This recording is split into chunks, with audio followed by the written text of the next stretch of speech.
Keith Krach, former Undersecretary of State, visited Taiwan in 2020.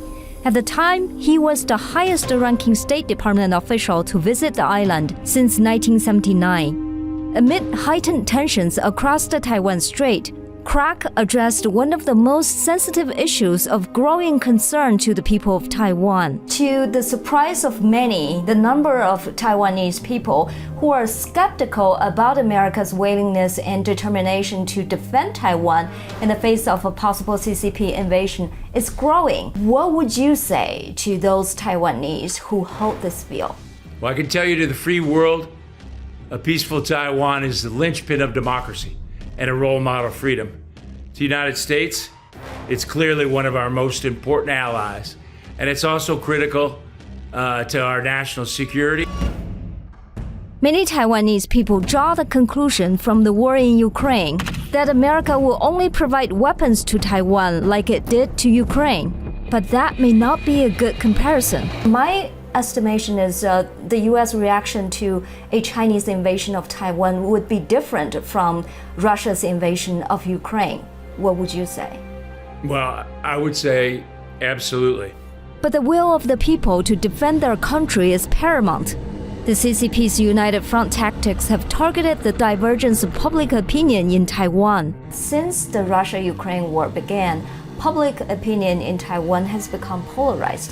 One group wants to defend Taiwan more, the other wants to keep the peace by surrendering. So my question is, learning this, will America's attitude towards Taiwan change based on Taiwan's own attitude? Well, I can tell you, America's attitude towards Taiwan is a matter of natural interest.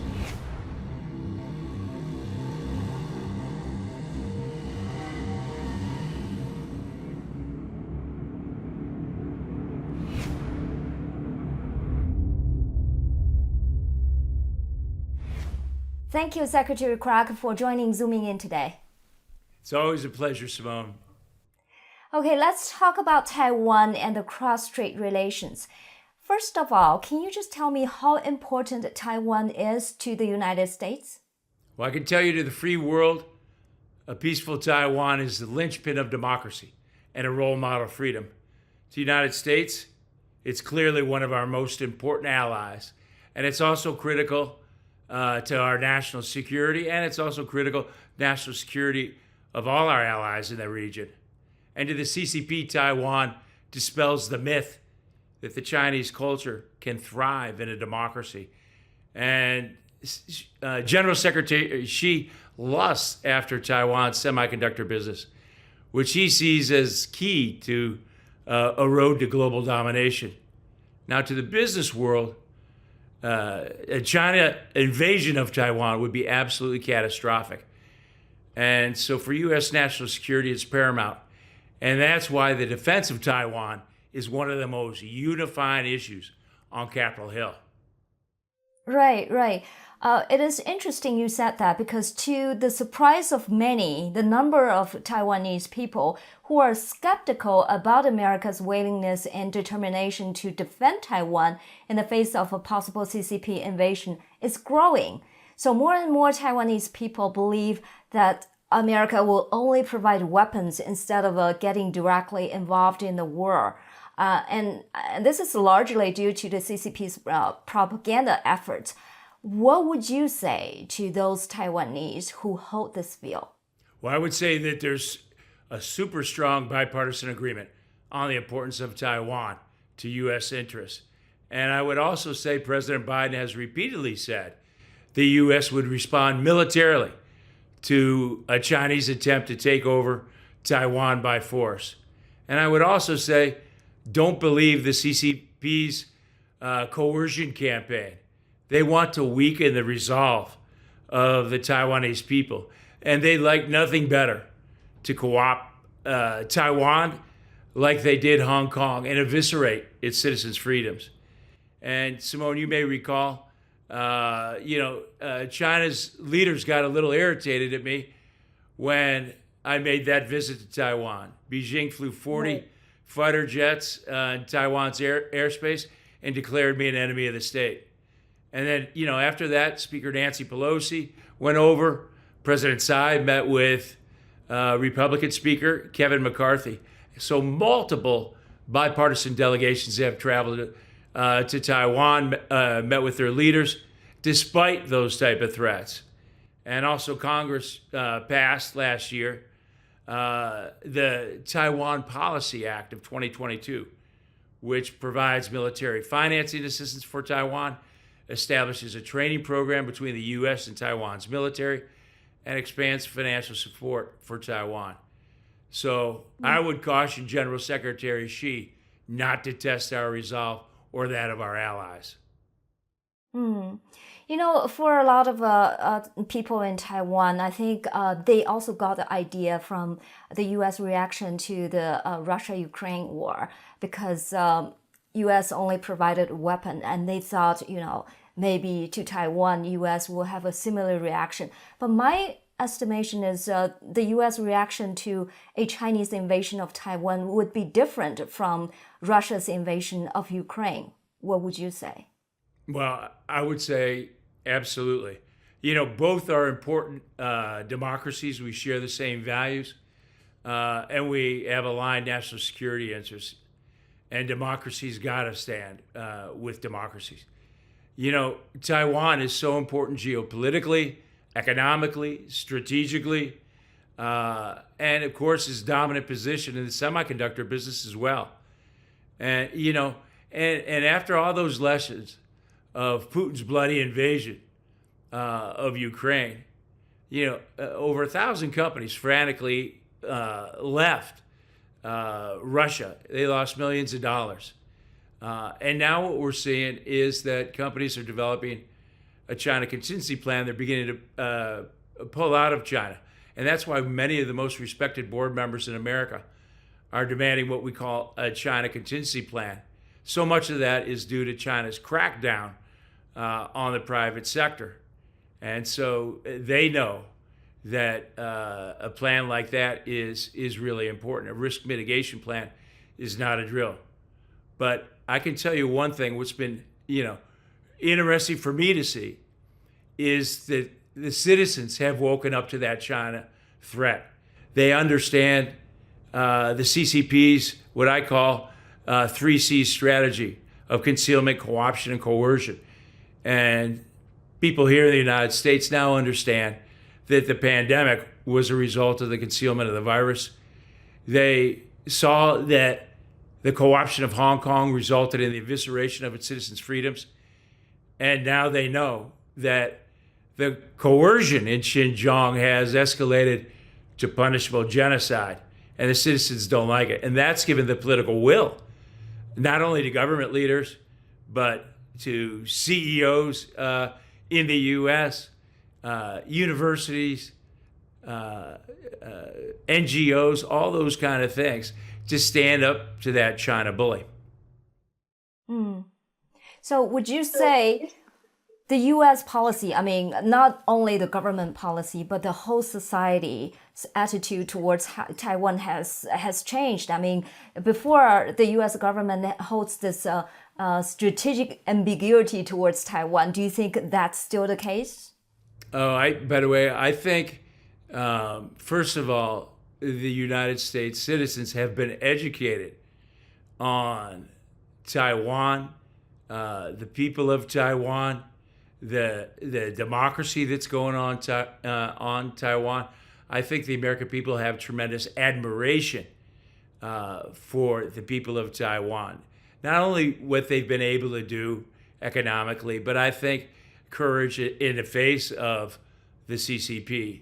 So yeah, they have really woken up, and I think there are heartfelt feelings for the people of Taiwan, and you can clearly see that whether you pick up a newspaper article or you see it on TV. And I could say personally, I felt it when I was over there in Taiwan, being the highest ranking State Department official to visit Taiwan in 41 years.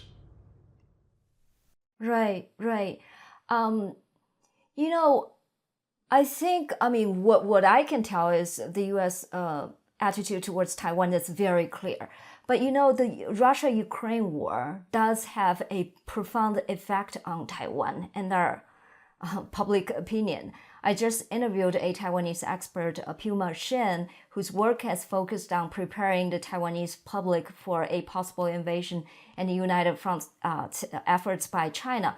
So he told me that since the Russia-Ukraine war began, public opinion in Taiwan has become polarized. One group wants to defend Taiwan more, the other wants to keep the peace by surrendering. So my question is, learning this, will America's attitude towards Taiwan change based on Taiwan's own attitude? Well, I can tell you, America's attitude towards Taiwan is a matter of natural interest. And empowering the biggest threat to freedom in the world, the CCP, is bad for all people. And of course, the defense of any country starts with its own citizens. But I think we also understand what China would do if they could take over Taiwan by any means. They'd set up a surveillance state like they have in Xinjiang. And I believe the people of Taiwan are determined to protect their democracy and protect their freedom. They don't want to end up in an existence like the Uyghurs. And, you know, just as the Ukrainian people have shown their resolve to protect their freedom, and we're going to help in every way possible, democracies stand up. And there is power and unity, in unity and solidarity, to stand up to a bully like China. I would like to explore how important Taiwanese own determination is. You know, for example, do you think the U.S. and its allies rallied behind Ukraine because President Zelensky did not accept the U.S. government's offer to flee to America at the beginning of the war? And also, if the Ukrainian people had not shown such determination, I would think America and its allies would not support Ukraine to the extent they do today. So what do you think? How important is these people's resolve and determination? Well, it's very, very important. You know, President Zelensky, I think everybody underestimated him. His courage and his leadership. And he has inspired the world. And I think not only has Russia taken note, but I think General Secretary Xi has too. And the Ukrainian people behind him have shown tremendous courage. And, you know, it reminds me of the courage I see of the people of Taiwan. And I think, you know, that's one of the big issues that, you know, she's looking at is like, look, when people are defending their homeland, it is way different than when you're the aggressor. And plus, you know, you have the moral high ground when you're defending your homeland. And, you know, it makes the cost of any kind of invasion incredibly high because it's not just lives lost. It's losing support of the entire world. And I think people admire Taiwan. People may even look at Taiwan as an underdog, even though it punches so much above its weight. So people are on the side of Taiwan. Right. Also, what does the U.S. want Taiwan to do to prepare for a possible CCP invasion? What is the best way, in your view, to defend their country? Well, I think as the saying goes, if you want peace, prepare for war, right? And I think understand the urgency, the possibility of a CCP invasion is real, and freedom is literally at stake. And what's happening in Xinjiang and how the Uyghurs are being treated could happen to Taiwan. And their freedoms could be eviscerated. You know, China's strategy towards Taiwan involves using persuasion, coercion, military isolation, things that are short of an invasion to erode resistance and set up conditions for a blockade or an invasion. So they're working, they're multi-pronged attack, and don't underestimate their coercion campaign, their propaganda, all the things that they're doing. I'll leave it to the military strategy generals, but in my view, Taiwan's leaders must be prepared, and the people must be prepared in protecting assets and get military on war footing and get the right weapons and really rally the free world. I think that's key. And that's why President Tsai's visits are extremely, extremely important. And the CCP can be deterred by making the cost of an invasion too high, not just militarily, but economically and diplomatically.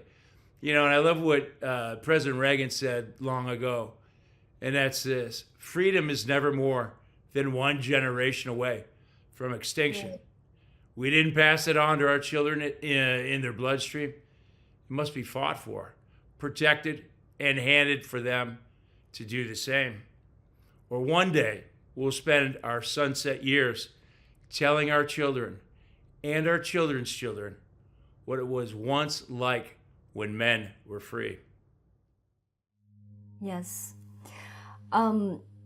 You have been on the forefront of fighting the CCP aggression. So can you tell me what you have found to be the most effective way to counter CCP aggression around the world? Sure.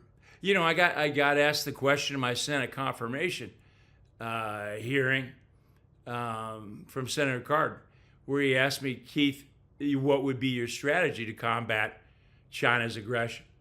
And I said, well, I would harness our three biggest areas of competitive advantage by further strengthening our relationships with our allies and our partners. Number one. Number two, leverage the innovation and resources of the private sector. And number three, amplify those democratic trust principles that we live by. And I think you can't not underestimate that. So rallying the allies and deploying what we affectionately termed the trust doctrine that we used in defeating the Chinese Communist Party's master plan to control 5G. In less than a year, we rallied 60 countries, representing 2/3 of the world's global GDP, 200 telcos, a host of industry-leading companies to defeat that. Because there is power in that solidarity and unity, and to provide that security blanket. And there's strength in numbers. And so now one of the things that we're doing is the Krach Institute for Tech Diplomacy is leading the Global Tech Security Commission to accelerate the adoption of trusted technology around the world, which is at the crossroads of this epic struggle between freedom and authoritarianism. And by the way, and Taiwan is one of the participants on that commission. Right. I can't emphasize more how important tech diplomacy is in our era. I mean, at this juncture, like how important it is to counter China's aggression. We can all tell the CHIP Act and all the the technology embargoes, the impact on China. They are really taking the pain. So I think the work you do is extremely important. Well, thank you so much. I really appreciate that. We know that our authoritarian rivals are playing the long game. They're playing for keeps. They're playing a four-dimensional game of economic, military, diplomatic, and cultural chess. But at its crossroads is technology. That's the main battleground. And they're doing it with very little respect for sovereignty of nations, for respect for rule of law, respect for intellectual property, respect for human rights, respect for the environment, respect for the press, any kind of reciprocity or transparency. And so that's one of the things that the Krach Institute, we are teaching tech diplomacy to diplomats and business folks around the world. And tech diplomacy is really the integration of high-tech strategies with foreign policy tools based on this trust doctrine. It's very critical these days, and certainly it's shown tremendous results. And Taiwan is such an important part of that. Yeah, exactly. All right, thank you so much, Secretary Krach, for joining us again. Thanks so much, Simone. All the best. Yeah, bye.